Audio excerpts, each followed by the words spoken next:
Dah, kita nak masuk topik yang baru. Ya, malam ni, setengah jam yang terakhir ni tuan, kita ada 2 saja topik baru tuan. Yang ini ulangan ni, ini kita dah belajar minggu lepas. Cuma hari ni kita ulang dan kita praktik. Yang setengah jam terakhir ni baru saya nak masuk topik yang baru tuan. Malam ni kita nak berkenalan dengan alif. Ya? Malam ni kita nak berkenalan dengan alif tuan. A. A ni terjemah. A ini terjemahannya adalah adakah. A terjemahannya adakah. Saya nak tanya tuan-tuan. A isim ke fi'il ke haraf? Bedal. Ya. Tapi saya rasa tak payah bedal. Tak apa ni. Dah belajar kan. Kebiasaannya haraf kalimah dia macam mana. Fi'il macam mana. Isim macam mana. Kalau yang kata nak jawab, kalau yang nak jawab isim, ada alif lam tak? Tak ada. Ada tanwin tak? Tak ada. Ada bagi bawah hujung tak? Tak ada. Adakah makna dia menunjukkan isim? Tak ada. Puan Jasmaniar kata isim. Ya. Kalau kata jawab isim, mana alif lam? Tak ada baris bawah, tak ada tanwin, tak ada makna pun tak menunjukkan isim, bukan isim. Kalau kata fi'il, tengok terjemahan dia. Adakah? Adakah ni perbuatan ke? Bukan. Bukan. Ya, maka kalau dah bukan isim, bukan fi'il, dia adalah kalimah haraf.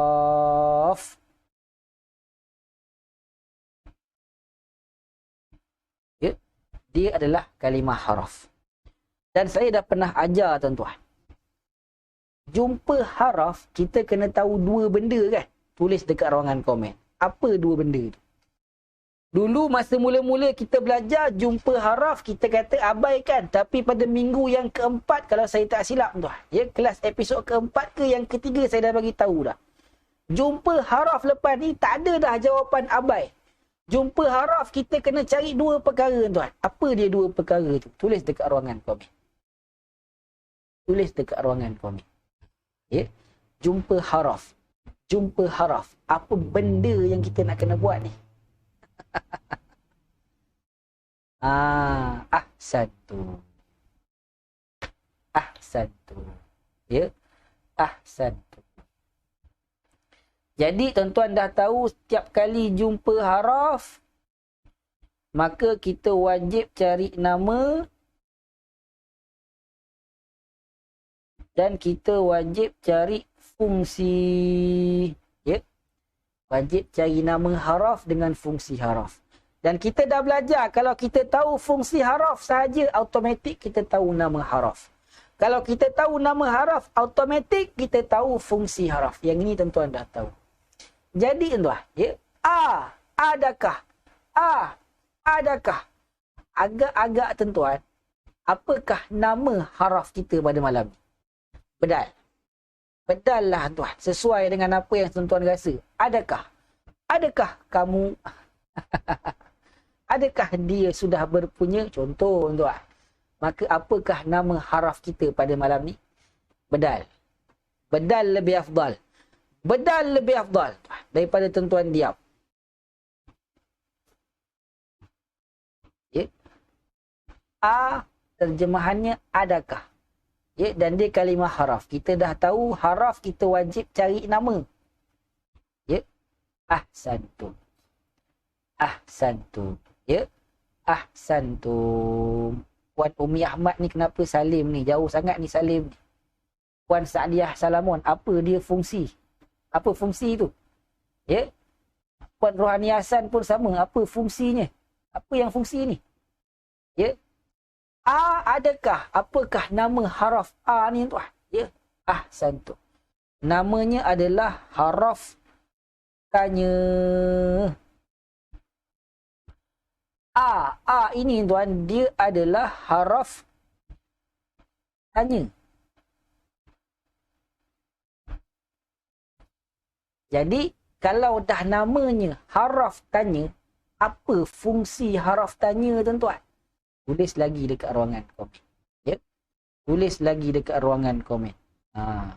Dah kalau namanya haraf tanya, fungsi dia agak-agak apa tuan? Saya dah sebut, jumpa nama wajib tahu fungsi. Confirm. Sebab dua-duanya saling berkaitan. Jadi, dah namanya haraf tanya, Agak-agak tuan, apa fungsi dia? Apa fungsi dia? Ya. Tulis lagi dekat ruangan kau. Ya. Ahsantum. Ahsantum. Dah nama haraf tanya, fungsi dia bertanya lah ustaz. Ustaz tanya lagi. Ya. Maka haraf tanya fungsinya bertanya.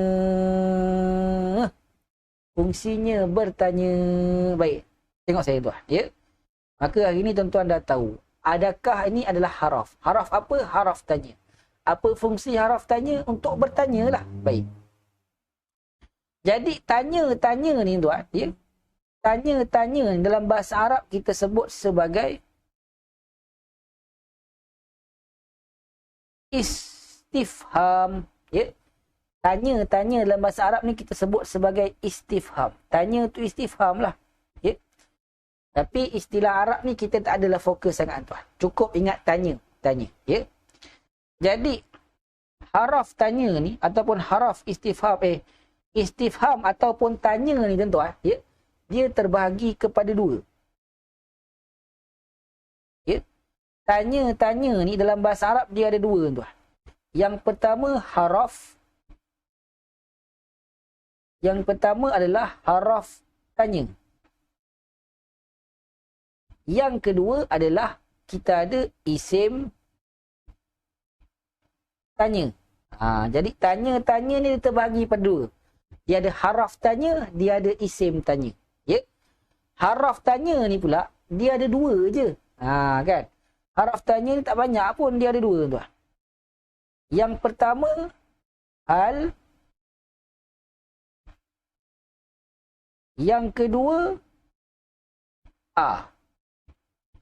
haraf tanya dua je rupanya, tak banyak pun. Yang pertama, hal. Yang kedua, dan kedua-dua ini terjemahannya ialah adakah. Ya. Kedua-duanya ini terjemahannya ialah adakah. Tulis dekat ruangan komen. Senang ke susah? Tulis dekat ruangan komen. Senang ke susah? Ya. Ustaz, isim tanya pula. Isim tanya untuk malam ni kita tak payah fikir tuan. Biarkan dia. Nanti kita cari dia. Malam ni saya nak tuan-tuan fokus haraf tanya. Haraf tanya. Haraf tanya dua je. Hal ataupun Dan kedua-duanya maknanya adalah adakah. Jadi selain daripada adakah, semua itu isim tanya. Yang itu tak nak belajar dulu. Itu sabar tuan. Ya, ahsantum. Ahsantum. Ahsantum. Semua kata senang. Terbaik. Terbaik. Terbaik. Jadi tengok pada ayat kita hari ini. Tengok pada ayat kita hari ini. Ya. Jadi tuan-tuan tadi dah belajar. Ya. Terjemahannya adalah adakah. Dan kita dah tahu ataupun adakah ini dia ialah haraf. Haraf apa? Haraf tanya. Apa fungsi haraf tanya? Bertanyalah. Jadi bermakna ayat kita pada malam ini tuan-tuan, ya, Allah mulakan dengan haraf tanya. Rupa-rupanya ayat kita pada malam ini ialah ayat pertanyaan. Ya, sebab apa? Apa fungsi haraf tanya? Untuk bertanyalah. Bermakna Allah menanyakan kepada kita. Allah tanya kepada manusia-manusia. Siapa tuan manusia-manusia? Kita lah. Allah tanya manusia-manusia, adakah mereka menyangka, adakah manusia ni menyangka bahawa mereka akan dibiarkan untuk mengata kami telah beriman. Sedangkan mereka tidak lagi diuji. Ya? Seakan-akan dalam ayat kita hari ni, dia ada tanda soal di hujung tuan-tuan. Ya? Hasiban nasu an yutraku an yaqulu amanna wa hum la yuftanun. Seakan-akan ayat kita pada malam ini ada tanda soal. Sebab apa? Sebab ini ialah Allah tanyakan kepada kita.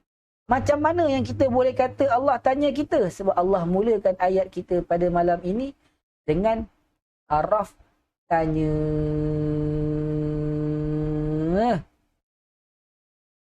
Tulis dekat ruangan komen. Faham ke tak faham? Ya? Faham ke tak faham? Jadi topik kita malam ni ada kaitan tak dengan ayat? Ada tuan-tuan. Ada. Ya. Kaitan dia apa? Ni kan.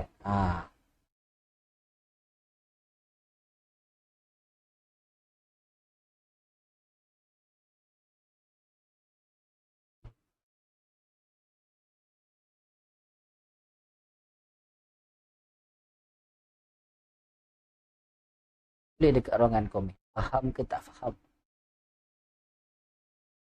Faham ke tak? Ya. Jadi, ya, ingat tuan-tuan, ayat kedua ni rupanya ayat tanya. Macam mana yang kita tahu dia ayat tanya? Allah mulakan dengan haraf tanya ni. Apa fungsi haraf tanya? Bertanyalah. Bermakna kita baca ayat ni tuan, seolah-olah ayat ini ada tanda soal di hujungnya. Ahasiban nasu an yutraku an yaqulu amanna wa hum la yuftanun. Ya. Adakah manusia itu menyangka mereka boleh mengatakan mereka telah beriman sedangkan mereka tidak lagi diuji? Kan? Seolah-olah Allah tanya kita, layak ke kita nak kata kita beriman? Ya, layak ke kita nak kata kita ni betul-betul dah beriman sedangkan kita belum lagi diuji? Boleh? Ahsantu. Ahsantu. Ya, ahsantu. Semua kata faham.